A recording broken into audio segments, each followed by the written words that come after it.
Ici, au laboratoire de construction de la Haute École Robert Schuman, on réalise des essais de résistance mécanique sur des matériaux de construction, sur du béton, sur du mortier et sur du bois. Alors au niveau des essais de béton, on réalise des essais de compression sur des cylindres 15 cm de diamètre, 30 cm de haut.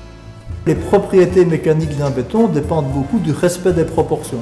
Donc c'est important dans le cadre d'un laboratoire de ne pas acheter un mélange de béton préparé, mais vraiment d'acheter séparément les différents matériaux, le gravier, le sable, le ciment et l'eau, pour pouvoir justement comparer différentes compositions et voir l'impact de ces proportions sur les propriétés du béton. Lors de la confection de l'éprouvette, on va piquer le béton pour éviter les bulles d'air, pour avoir un bon serrage et qu'il soit représentatif du béton qui sera utilisé sur le chantier. Les étudiants vont réaliser toutes les éprouvettes qu'ils vont tester, que ce soit les éprouvettes de béton ou les éprouvettes de mortier. On dispose de moules spécialisés et on réalise ces essais conformément aux normes d'essai européennes.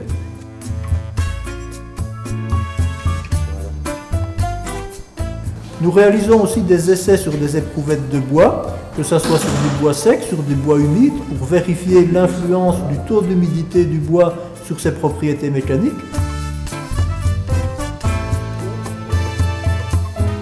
On réalise des essais de traction, des essais de compression, de flexion, aussi des essais de dureté, qui est le poinçonnement en fait de la surface du bois.